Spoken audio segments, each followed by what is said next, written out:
Hello student, आज अपन इस video में बात करेंगे डेफिनेट इंटीग्रल की। इनडेफिनेट के बारे में अपन ने पीछे सारे जितने भी अपन ने लेसन पढ़े हैं वो सारे इनडेफिनेट इंटीग्रल के हैं। तो अभी जो अपन आज इस वीडियो में पढ़ने वाले वो डेफिनेट इंटीग्रल। तो सबसे पहले बात करते हैं डेफिनेट और इनडेफिनेट जो इंटीग्रल है उनमें डिफरेंस क्या है, क्या है इनडेफिनेट, क्या है डेफिनेट। तो सबसे पहले इनकी डिफरेंस की बात करते हैं। जो डेफिनेट है और जो इनडेफिनेट है, तो इनडेफिनेट अपन ने पढ़ा था और एक डेफिनेट था जो अभी स्टार्ट करेंगे। Indefinite and definite. इनडेफिनेट में अपन ने क्या किया था, जितने भी अपन ने इंटीग्रल किए थे वो बेसिस थे किसी एक कांस्टेंट वैल्यू के साथ में आ रहे थे। सबके साथ में जो सॉल्यूशन आ रहा था इंटीग्रल का उसके साथ क्या था, प्लस सी जुड़ा हुआ था। ये प्लस सी इनके साथ आ रहा था। तो इस प्लस सी के कारण इनको बोलते थे इनडेफिनेट इंटीग्रल। अब आप बात करें डेफिनेट इंटीग्रल, तो इसमें क्या होगा, ये सी हट जाएगा क्या? यस, ये सी यहाँ से हट जाएगा। क्यों? क्योंकि इस इंटीग्रल में जो इंटीग्रल थे वो विदाउट लिमिट थे, अनबाउंडेड थे, बाउंड नहीं थे।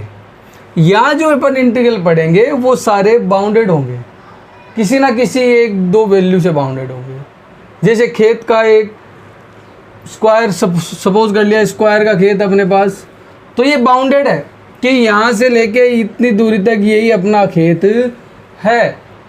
यानी कोई चीज़ जब बाउंडेड की जाती है, एक बाउंड्री बना दी जाती है, तो इसका मतलब उसका कोई ना कोई फिक्स एरिया होगा, फिक्स डिस्टेंस होगी, उसकी जितने भी फिक्स डिस्टेंस होगी, लंबाई चौड़ाई लेंथ और विड्थ होगी, वो सारी सेम होगी, फिक्स होगी। ये तो है नहीं बहुत सारा होगा, नहीं। तो इस चीज़ में क्या आता है, ये जो फिक्स चीज़ें चलती है इनका जो रिजल्ट आता है डेफिनेट इंटीग्रल का, वो एक यूनिक्स रिजल्ट आता है। बट इनके रिजल्ट में हमेशा क्या दिक्कत थी, प्लस सी अपने पास आता था और ये प्लस से ही इसको इनडेफिनेट इंटीग्रल कहलाता था।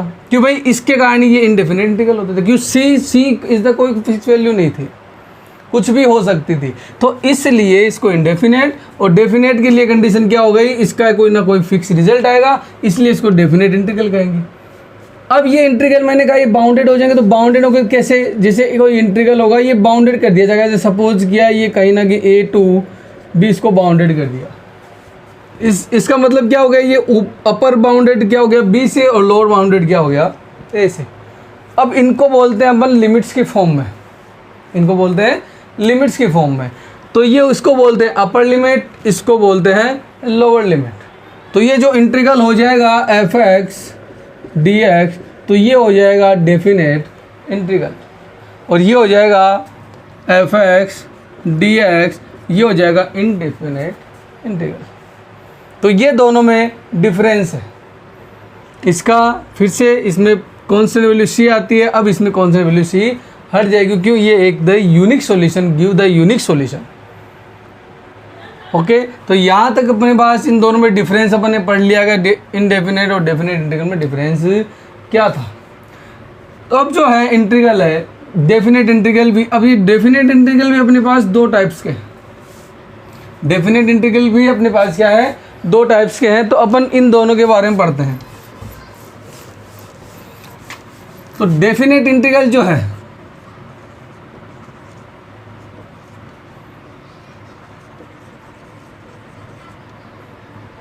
तो डेफिनेट इंटीग्रल है वो दो टाइप्स के अपने पास। पहला है as a limit of some,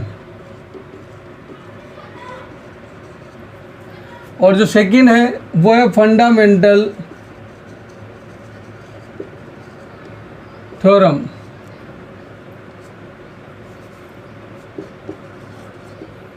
second fundamental theorem. तो ये दो अपने पास डेफिनेट इंटीग्रल है। एक तो as a limit of sum, integral as a limit of sum ऐसे बोल सकते हैं, और दूसरा है सेकंड फंडामेंटल थ्योरम। तो पहले अपन बात करते हैं लिमिट ऑफ सम के बारे में। तो एज ए लिमिट ऑफ सम क्या है, इसको अपन कैसे सोल्व करेंगे, क्या इसकी प्रोसेस रहेगी, तो उसके बारे में, इसके ज्योमेट्रिक मीन के बारे में, ये इसका जो फॉर्मूला होगा वो कैसे आया, उसके बारे में अपन बात करते हैं। तो इसके बारे में बात करते हैं एज ए लिमिट ऑफ सम के बारे में। तो लिमिट ऑफ सम क्या है?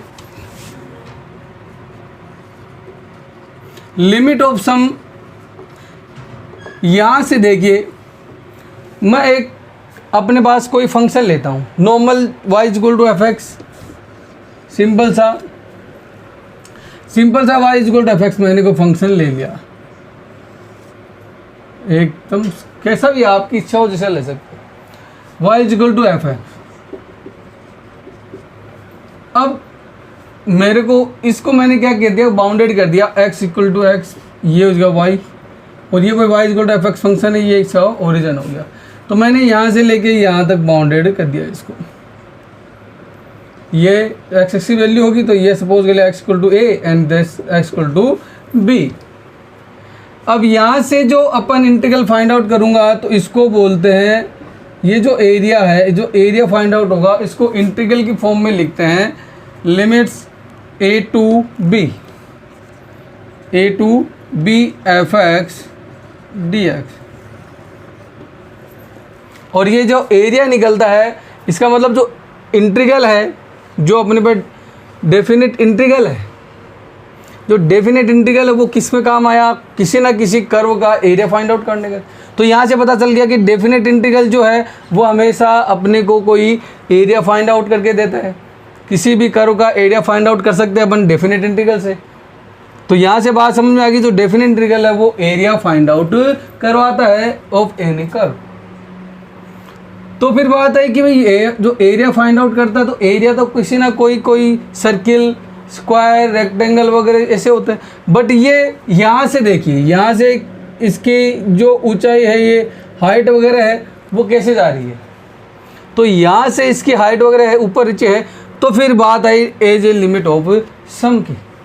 तो ये कैसे अप्लाई हुआ, तो इसको क्या किया इसने, ये तो नॉर्मल लिखने का था, अब इसने इसका क्या किया, इसको लिमिट ऑफ सम लगाने के लिए इसको क्या कहते हैं, इसने एन पार्ट में डिवाइड कर दिया। किसमें, कितने पार्ट में, एन पार्ट्स में। तो ये एक पार्ट, दो, एन पार्ट्स में इसने डिवाइड कर दिया, एन पार्ट्स में इसको डिवाइड कर दिया। तो यहाँ से इसका पॉइंट क्या है, x equal to a, then this point अपन ने कोऑर्डिनेट ज्योमेट्री में पढ़ा है, x की वैल्यू a है तो y equal to f x है, तो y की वैल्यू क्या आएगी, एफ ए। इसका मतलब दिस पॉइंट इज कोऑर्डिनेट एक x की value a, then value of y f a, right, then this point value of this. अब ये वैल्यू, इस पॉइंट की वैल्यू क्या होगी, तो जो अपन ने इनके बीच में डिफरेंस रखा है, इस डिफरेंस को मैं स्मॉल h मान लेता हूँ। ये जो डिफरेंस है इसको मैंने क्या माना, स्मॉल h मान लिया। क्या मान लिया, स्मॉल h। तो मैंने इसका लिमिट ऑफ सम की फॉर्म में निकालने के लिए, लिमिट का यूज़ करने के लिए अपन लिमिट ऑफ ए सम का यूज़ कर रहे हैं, इसलिए इसको मैंने क्या किया, एन पार्ट में डिवाइड कर लिया। तो जब ये एन पार्ट्स है तो ये जो h है वो h इक्वल होगा किसके, h इक्वल है b minus a upon N, यानी b माइनस ए जो टोटल डिफरेंस था उसको n से डिवाइड कर दोगे, नंबर ऑफ पार्ट से डिवाइड कर दोगे, तो h के अपने पास डिफरेंस आ जाएगा। जब अपने पास h के पास h की वैल्यू आ जाएगी किससे, h इक्वल टू क्या होता है, b minus a upon N, b minus a upon n. तो यहाँ से देखिए, अब इसका मैं सम निकालता हूँ। तो सबसे पहला मेरे को इसका सम निकालना है, यहाँ से लेके यहाँ तक एरिया निकालना है। तो सबसे पहले क्या है, मैं पर्टिकुलर ये रेक्टेंगल बन जाएंगे, क्या बन जाएंगे, रेक्टेंगल। तो यहाँ से तो पहला रेक्टेंगल बना अपने पास ये वाला। तो जो पहला रेक्टेंगल है इसका एरिया क्या होगा, तो रेक्टेंगल का क्या है, ये क्या हो गई, इसकी हाइट हो गई। तो हाइट क्या है, ये किसके गोला, y की वैल्यू क्या है, f है। एंड विड्थ कितनी हो गई, विड्थ कितनी, यहाँ से लेके यहाँ तक की h, यहाँ से लेके यहाँ तक की क्या है, h। तो पहला एरिया क्या हो गया, h into F A, h into F A. Total area निकालना है मेरे को, टोटल वहाँ तक। अब सेकंड जो रेक्टेंगल होगा ये इसकी एरिया क्या होगा, सेकंड जो रेक्टेंगल होगा इसका एरिया क्या होगा, तो ये पॉइंट, ये जो यहाँ से पॉइंट है वो किसके क्या कोऑर्डिनेट होंगे, ये ए था, ये डिफरेंशिएट होगी तो इस कोऑर्डिनेट का पॉइंट क्या आएंगे, ए प्लस एच, तो इस पॉइंट के कोऑर्डिनेट ए प्लस एच होंगे, तो ए प्लस एच रखूंगा तो एफ की वैल्यू क्या आएगी मेरे पास, वाई की value A plus f a plus H. तो सेम प्रोसेस है यही। अब इसकी जो ये पॉइंट है एफ प्लस एच है, तो इसकी जो डिस्टेंस है वो कितनी हो गई, लेंथ कितनी हो गई a plus h, sorry f a plus h, और विड्थ कितनी हो गई एच, विड्थ तो सबकी सेम है एच, तो यहाँ से क्या आ गया H into F a plus H. तो ये कंटिन्यू आगे चलता रहेगा एच, फिर ये क्या आएगा F a plus 2h। Similar process H into F into A plus 3h अब टू आगे तक ये था टर्म एन, तो जस्ट जो ये बी है तो इससे पहले वाला ये एन टर्म थे, एन पार्ट किए थे, तो उससे पहला n-1, तो यहाँ से अपने पास क्या स्टेप होएगी plus H into F a plus n-1 into h. तो ये किसके इक्वल था, ये इंटीग्रल ऑफ दिस एरिया, ये किसके इक्वल चल रहा था, ये इक्वल चल रहा था किसके, integral of limit a to b f x d x. Method कौन सा था, limit as a limit of sum. अब इसकी बात कर रहे थे, तो अब देखिए यहाँ पे सारे के सारे रेक्टेंगल बन रहे हैं क्या, नहीं बन रहे। यहाँ से देखिए, अब यहाँ से मैं अपन एक सीधी लाइन अपन ड्रॉ करूँ तो यहाँ से देखो ये ऊपर वाला एरिया रह जाएगा, फिर आगे जाएंगे तो ये ऊपर वाला रह जाएगा, ये रह जाएगा, तो ये एरिया कहाँ जाएंगे, तो इनका तो काउंट हुआ ही नहीं। अपन ने तो सारे रेक्टेंगल के अकॉर्डिंग फाइंड आउट किए, तो इन एरिया को तो अपन क्या करेंगे, जब इस जो डिफरेंस है ये एच एकदम स्मॉल कर दूंगा, एकदम डिफरेंस स्मॉल कर दूंगा, तो मेरे हिसाब से जब क्या होगा, जब एच डिफरेंस स्मॉल होगा तो ये सारा एरिया अपने पास क्या होगा, काउंट हो जाएगा। जब एच इतना छोटा होगा तो ये सारा एरिया धीरे धीरे एच, तो इसका मतलब एच जब छोटा होगा, इसका मतलब एच टेंस टू 0 कर दूँ। जब एच बहुत स्मॉल कर दूँ तो ये पार्ट होंगे नहीं रेक्टेंगल, इसका मतलब एच खुद 0 हो जाएगा, तो बचेगा क्या, जो पूरा पार्ट बचा था ए टू लेके बी तक वही बचेगा अपने पास। तो यहाँ से जब एच को 0 कर दूंगा, इसका मतलब एच जब टेंस टू 0 है तो क्या लगता है, लिमिट्स लगता है। तो इस फॉर्म को मैं क्या लिख सकता हूँ, limits h tends to 0 then, और यहाँ से क्या कॉमन आएगा, सब में एच कॉमन आएगा, तो यहाँ से क्या हो जाएगा f a plus h plus f a plus 2h plus up to f a plus n-1 into h. तो ये क्या हो जाएगा, इसका लिमिट ऑफ सम का फॉर्मूला हो जाएगा। तो ये जो फॉर्मूला है अपने पास लिमिट ऑफ सम का, और where is the where h is equal to b minus a upon n, b minus a upon n. तो ये हो गया as a limit of sum, और ये फॉर्मूला आया कैसे, ये यहाँ से आया। इस तरीके से ये फॉर्मूला अपने पास फाइंड आउट करते हैं, यानी कि जो इंटरप्रिटेशन है इसका पूरा ऐसे इंटरप्रिटेशन है, और ये अपन ने फॉर्मूला फाइंड आउट कर लिया। तो ये तो हो गया लिमिट ऑफ सम का। दूसरा था fundamental theorem, second fundamental theorem. तो सेकंड फंडामेंटल थ्योरम क्या कहती है कि अपन ने इसकी बात कर ली, अब अपन बात करते हैं सेकंड फंडामेंटल थ्योरम की। इसको मैं इरेज कर देता हूँ। तो सेकंड फंडामेंटल थ्योरम क्या थी, इसके बाद में बात करूँगा, लिखूँगा वापस। तो सेकंड फंडामेंटल थ्योरम क्या कह रही है, उसमें क्या मेथड है, मैंने कहा था डेफिनेट इंटीग्रल के दो मेथड है, एक तो एज ए लिमिट ऑफ सम, एक है सेकंड फंडामेंटल थ्योरम। तो सेकंड जो फंडामेंटल थ्योरम है अपनी, second fundamental theorem, second fundamental जो थ्योरम है वो इंटीग्रल जो एरिया फाइंड आउट करती है डेफिनेट इंटीग्रल का। डेफिनेट इंटीग्रल का सीधा सा मीनिंग है कि जो क्या है कि मैंने बताया था कि ये एक एरिया फाइंड आउट करने के यूज़ में आता है।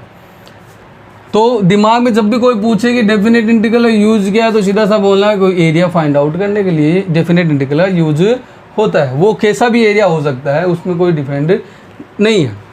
तो यहाँ से सेकंड फंडामेंटल थ्योरम क्या है, सेकंड फंडामेंटल थ्योरम क्या थी, सेकंड फंडामेंटल थ्योरम क्या है, इंटीग्रल करने की बात थी कि डेफिनेट इंटीग्रल करने का तरीका उसने लिमिट ऑफ सम के अकॉर्डिंग किया, अपन ने यहाँ पे सेकंड फंडामेंटल थ्योरम के अकॉर्डिंग करेंगे।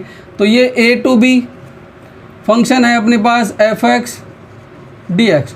तो ये क्या करता है सेकंड फंडामेंटल थ्योरम कि इस इंटीग्रल को अपन इंडेफिनेट इंटीग्रल के अकॉर्डिंग ही सोल्व कर दो, फिर जो लिमिट्स है वो अप्लाई कर दो, बस इतना काम करना है कि जो एफ एक्स है अपन क्या करते थे, एफ एक्स को जो एफ एक्स इंटीग्रल लिमिट भूल जाओ, अभी इनडेफिनेट इंटीग्रल समझो, तो एफ एक्स को अपन इनडेफिनेट इंटीग्रल के अकॉर्डिंग सोल्व करते तो क्या आता था, प्लस सी आता था। क्या आता था, प्लस सी आता था। तो एफ एक्स को जब अपन ने इनडेफिनेट इंटीग्रल के अकॉर्डिंग सोल्व किया तो एफ एक्स का सपोज कर लिया इसका इंटीग्रल कैपिटल एफ एक्स है प्लस सी, कैपिटल एफ एक्स प्लस सी होता है अपन इनडेफिनेट इंटीग्रल के अकॉर्डिंग। अब जब यहाँ अपन लिमिट अप्लाई करेंगे तो लिमिट्स अपने पास गए ए टू बी, तो रूल के अकॉर्डिंग सबसे पहले अपर लिमिट अप्लाई होती है, फिर बीच में माइनस आता है, फिर लोअर लिमिट अप्लाई होती है। तो जब अपन अपर लिमिट अप्लाई करेंगे तो क्या आएगा, अपर लिमिट अप्लाई करेंगे तो एफ अपर लिमिट किसकी है, किसका फंक्शन था, एक्स का, तो ये लिमिट्स भी एक्स की ही होगी। तो ये जो लिमिट है वो एक्स की जगह ही रखेंगे और कहीं भी नहीं रखेंगे। तो लिमिट पहले अपर लिमिट तो एफ बी, तो ये आ गया एफ बी प्लस सी, फिर मैंने कहा था माइनस लोअर लिमिट तो एफ ए प्लस सी। अब इनको ओपन करूँगा तो क्या आएगा, f b plus c minus f a minus c, तो सी से सी कैंसिल तो बचा गया f b minus f a. तो ये इसका सॉल्यूशन हो गया। यही है सेकंड फंडामेंटल थ्योरम। तो सेकंड फंडामेंटल थ्योरम क्या कहती है कि जब भी किसी भी फंक्शन का डेफिनेट फंक्शन का इंटीग्रल करना है तो डायरेक्ट फंक्शन का इंटीग्रल कीजिए और डायरेक्ट अपर लिमिट अप्लाई कीजिए। इसको इनडेफिनेट फॉर्म में जानने की ज़रूरत नहीं है, ये तो खाली तरीका था, अपन डायरेक्ट भी इसको सोल्व कर सकते हैं। तो ये था सेकंड फंडामेंटल थ्योरम और ये थी अपने पास एज ए लिमिट ऑफ सम। तो दोनों के तरीके अपन ने बता दिए। अब अपन बात करते हैं लिमिट ऑफ सम के एक छोटे से क्वेश्चन के बारे में बात करेंगे। तो उससे पहले मैं इसका जो फॉर्मूला था अपने पास वो लिख देता हूँ और उसको थोड़ा सा अपन खुद भी थोड़ा सा बना के लिख सकते हैं। तो यहाँ से अपने पास क्या था, लिमिट ऑफ सम का, लिमिट ऑफ सम इसका फॉर्मूला क्या है, या सम ऑफ लिमिट्स भी लिखते हैं इसको, sum of limit as a sum of limit, sum of limits. तो इसका फॉर्मूला क्या था अपने पास, लिमिट किसी function a to b f x d x, इसका क्या इक्वल क्या था, limit h tends to zero h f a plus h plus f a plus 2h plus up to f a plus n h. तो इसको short के form में ए plus n H भी लिख देते हैं लास्ट टर्म के अकॉर्डिंग। तो ये इसका एक बेसिक फॉर्मूला है जो अपने पास था, जो अपन ने ए माइनस एन के अकॉर्डिंग पढ़ा, तो ये फॉर्मूला भी है, तो इसको आप इसको भी याद कर सकते हो। तो ये फंक्शन का हो गया। अब इस पर अपन एक क्वेश्चन बात करते हैं, नॉर्मल सा जो अपने पास डेफिनेट इंटीग्रल का क्वेश्चन है।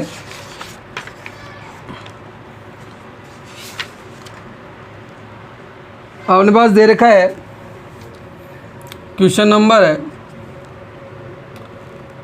पहला ही क्वेश्चन बात कर लेते हैं अपन, limits a to b x d x, a to limits a to b x d x. अपन ने ये क्वेश्चन अपने पास दे रखा है। तो यहाँ पे देखिए, और अपने पास यहाँ पे क्या था, एक कंडीशन थी where h is equal to, h किसके इक्वल था, b minus a upon n, b minus a upon n. तो यहाँ से इस चीज़ को अपन ऐसे भी लिख सकते हैं, can be write n h is equal to b minus a, b is the upper limit, a is the lower limit of the functions of the integral. तो यहाँ से अपने पास क्या आ जाएगा, सबसे पहले अपन एन एच फाइंड आउट करेंगे। तो एन एच अपने पास क्या आएगा, एन एच बी माइनस ए, तो यहाँ भी ए की जगह ए है, बी की जगह बी है, तो यहाँ से सेम का सेम बी माइनस ए ही अपने पास आएगा। अब अपन इसके अकॉर्डिंग सोल्व करते हैं। तो यहाँ से अपन को सोल्व करना है, तो यहाँ से क्या करेंगे, लिमिट्स ए की जगह ए ही है, ए मतलब ए की वैल्यू है, और बी की जगह बी है, तो यहाँ रखते जाइए। तो यहाँ से क्या आएगा, limits h tends to 0, h tends to 0 h f a. But यहाँ पे देखिए अपन ने एफ एक्स है, तो एफ एक्स की वैल्यू क्या है अपने पास, f x is equal to x है, f x is equal to क्या है, एक्स है। ए की जगह ए है, बी की जगह ए है, but f x is equal to क्या है, एक्स है। तो एफ ए प्लस फॉर्मूला लिखना है f a plus h plus f a plus 2h plus up to f a plus n h, a plus n h. अब आप ये जो वैल्यू है एफ ए से कंपेयर कीजिए, तो ये वैल्यू रखनी है। तो x से क्या था, a था, तो यहाँ रख दीजिए। तो यहाँ अपने पास क्या आ जाएगा, ये बाहर अपने पास h है, तो limits h tends to 0 h f a का मीन्स x से a है, तो यहाँ a प्लस है, तो यहाँ भी क्या आएगा a प्लस एच, यहाँ क्या आएगा a plus 2h plus up to यहाँ क्या आ जाएगा a plus n h, a plus n h. अब इनको आप थोड़ा सा अलग अलग कर लीजिए। तो जो a है वो a plus a up to n तक है, तो ये क्या आ जाएगा, लिमिट्स h टेंस टू 0, तो h। अब a है जो उनको अलग कर लेता हूँ, तो क्या है a plus a plus a up to a। तो इस पार्ट को अपन ने क्या कर लिया, अलग लिख लिया।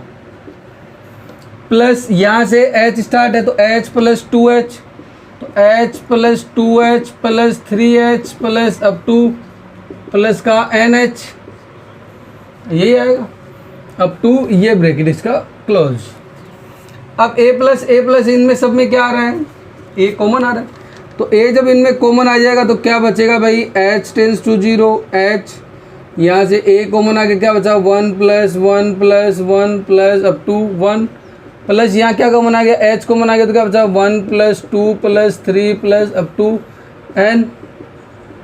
और ये क्या हो गया, sum of the natural number, ये क्या हो गया, sum of the natural number. और 1 प्लस अप टू ये n हो जाएगा, तो यहाँ से क्या आ जाएगा, limits h tends to 0 h a n, इसको क्या n टर्म्स होगी, n हो जाएगा 1 1 1 1 plus 2 1 1 plus 1 2 3 up to n plus h, ये हो जाएगा सम ऑफ नेचुरल नंबर, इसको बोलते हैं सम ऑफ नेचुरल नंबर, सबको पता है।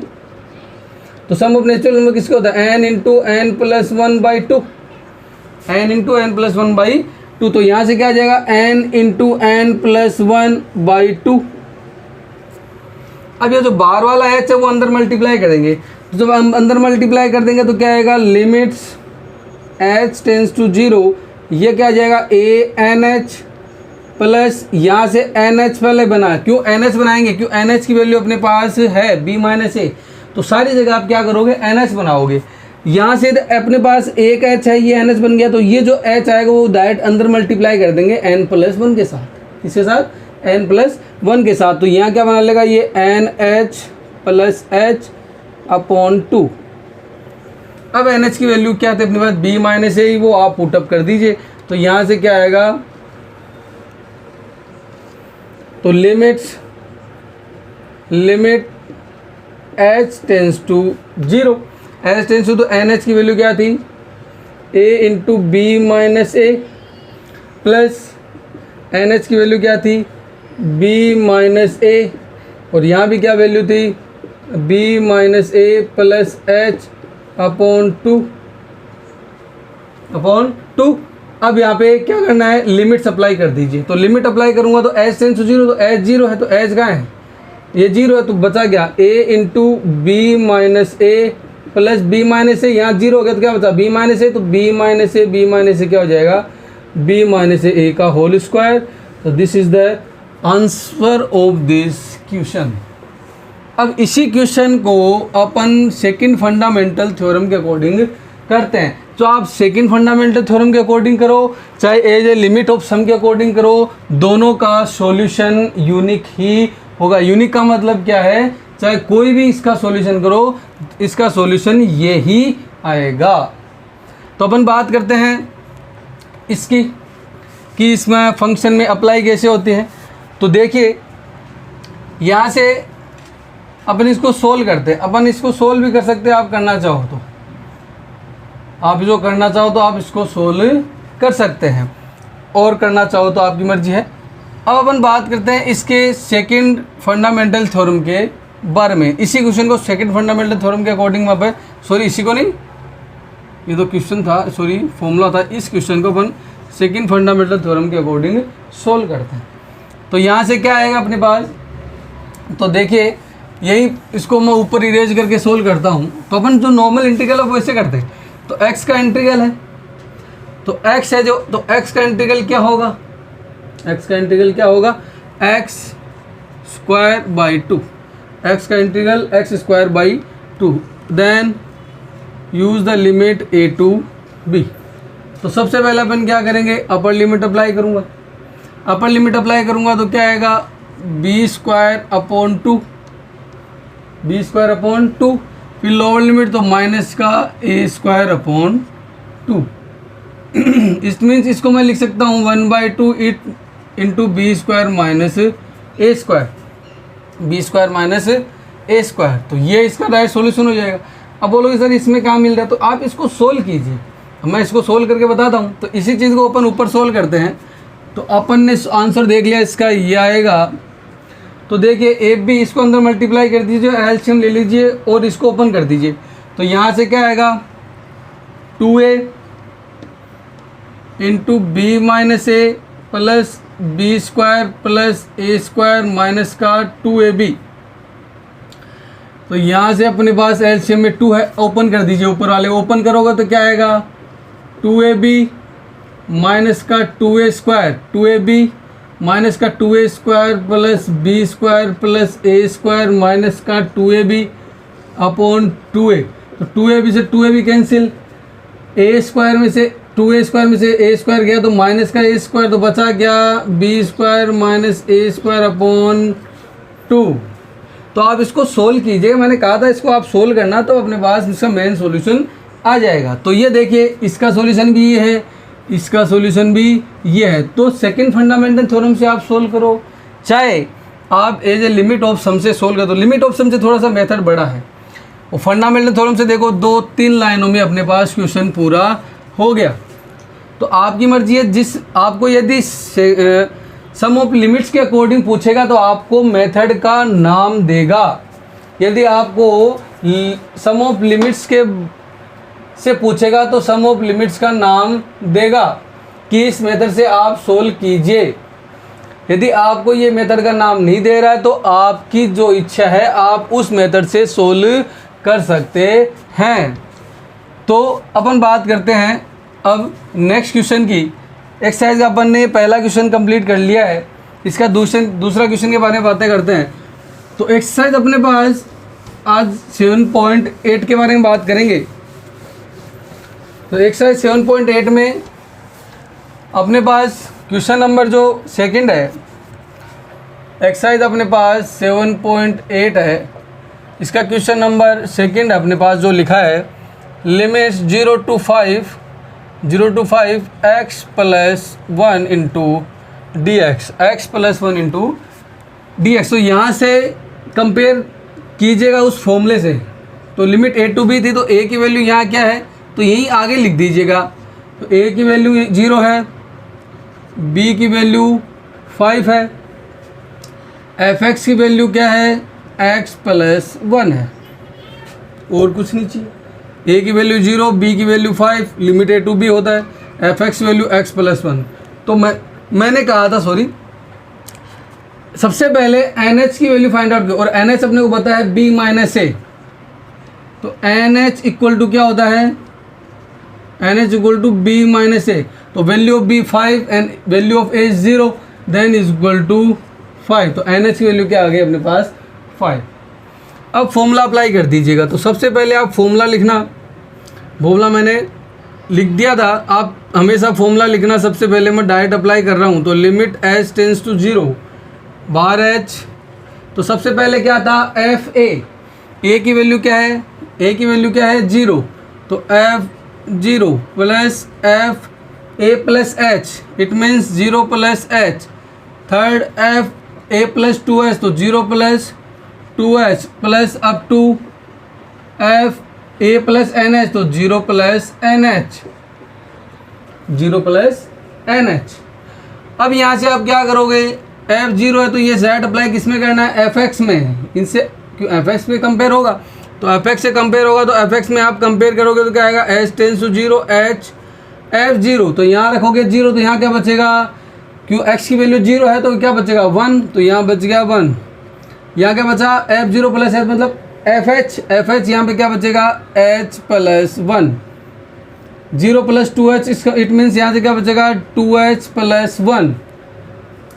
क्यों, ये तो 0 होगा तो 2h बचा, तो 2h plus 1 plus up to 0 plus nh रखोगे तो क्या आएगा यहाँ से nh प्लस 1, nh प्लस 1। अब फिर से 1 plus 1 plus 1 plus up to n तक, तो यहाँ से ये वैल्यू क्या आ जाएगी h, तो इनको अलग अलग लिखते हो 1 plus 1 plus 1 plus 1 plus up to n तक, प्लस h वाली कंडीशन में h 2h, तो इनमें से h में पहले ही कॉमन ले लेता हूँ, तो यहाँ क्या बचा 1, 2h के साथ 2 आगे 3 अप टू आगे तक n बच जाएगा।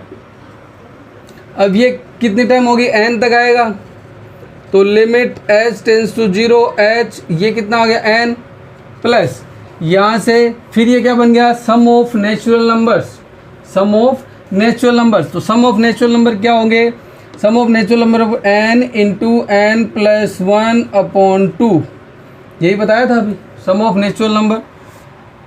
सम ऑफ नेचुरल नंबर ये आ गया n इंटू n प्लस 1/2। अब ये h का बाहर अंदर मल्टीप्लाई कर दिए, तो मैंने कहा था हर बार अपने को nh वाला पार्ट बनाना है, सिंगल h मत रखना जहाँ तक कोशिश हो सके, तो हमेशा nh बनाओ। तो यहाँ सिंगल n है तो इसको अंदर मल्टीप्लाई हो तो ये nh बन जाएगा, h टेंस टू 0 h से मल्टीप्लाई हो तो ये nh बन गया, क्यों nh की वैल्यू मेरे पास 5 है, प्लस ये nh बना हुआ है, इसका मतलब बाहर वाला h डायरेक्ट अंदर मल्टीप्लाई हो जाएगा, तो ये nh है और ये भी nh बन जाएगा, बट अंदर 1 से जाके क्या बन जाएगा h अपॉन 2।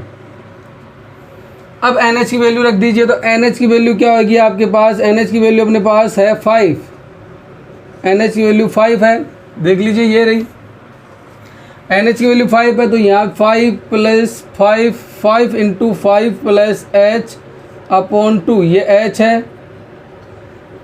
अब लिमिट अप्लाई कर दीजिए, तो h 10 से 0 करूँगा तो ये वाला पार्ट 0, h 0, तो h 0 होगा तो बचा गया अपने पास 5 प्लस 5 इंटू 5 प्लस 0 अपॉन 2। अब इसको सोल्व कर दीजिएगा, तो h 0 हो गया तो बचा गया 5 प्लस ये 0, तो 5 5 जा 25 अपॉन 2, 25 अपॉन 2 एलसीएम ले लीजिए 2, तो 5 2 जा 10 plus 25 and final answer 35 upon 2। तो इसका फाइनल आंसर हो गया 30/2। ये तो था सम ऑफ लिमिट्स के मेथड से। अब इसी क्वेश्चन को मैं सेकंड फंडामेंटल थ्योरम के अकॉर्डिंग भी करता हूँ। देखो यहीं पे यहाँ पे अपने पास ये है, मैं लिख लेता हूँ इसको। क्वेश्चन अपने पास यही 0 to 5 into x plus 1 dx। Direct integral जैसे करना था वैसे कीजिए। अपन देखो साथ साथ दोनों मेथड की बातें कर रहे हैं तो कि दोनों माइंड में रहेंगे। तो मैंने पहले भी कह चुका हूँ, ये क्वेश्चन पूछेगा तो अगला मेथड देगा, नाम देगा इस मेथड का सोल्व करने के लिए। यदि नाम नहीं दे रहा तो आप इससे मेथड से कीजिएगा, इजी रहेगा। तो आप अब इसका इंटीग्रल करूँगा तो x का इंटीग्रल f प्लस के अंदर है, अपने एडिशन में तो अलग अलग इंटीग्रल कर सकते हैं। x का इंटीग्रल क्या होगा x²/2 और 1 का इंटीग्रल x, और ये आप लिमिट लगा दीजिए 0 to 5। तो सबसे पहले अपर लिमिट अप्लाई होगी। अपर लिमिट ये लिमिट किसकी x की, तो x की जगह रखो तो x की स्क्वायर क्या आएगा 25/2 प्लस इस x की जगह तो रखा दो 5। Upper limit apply minus lower limit, तो ये 0/2 ये भी 0, तो ये पूरा पार्ट तो 0 ख़त्म। बचा क्या यही, देखो ये का यही पार्ट अपने पास यहाँ बना था, तो वही 10 10 25 तो 35/2। तो दोनों आंसर इक्वल है। इसका मतलब ये क्वेश्चन अपना सॉल्यूशन सही है। यानी कि एक चेक करने का तरीका होगा कि अपना जो क्वेश्चन अपन ने किया है इस मेथड से, इसका जो सॉल्यूशन आया है अपने पास, ये सही है या नहीं। तो ये अपन इसको सोल्व करके देख सकते हैं। तो एक्सरसाइज 7.8 के बारे में अपन ने जो डेफिनेट इंटीग्रल उसके बारे में अपन ने थोड़ी सी चर्चा कर ली है। डेफिनेट इंटीग्रल अब अपने पास आगे की जो एक्सरसाइज है वो सारी डेफिनेट इंटीग्रल के बारे में, यानी कि लिमिट्स की फॉर्म के बारे में। और लिमिट्स क्या करता है, किसी भी फंक्शन का एरिया फाइंड आउट करके अपने को देता है, और जो एरिया होता है वो किसी ना किसी चीज़ का फिक्स होता है। तो इसका मतलब अपने को डेफिनेट इंटीग्रल हमेशा यूनिक सॉल्यूशन देता है।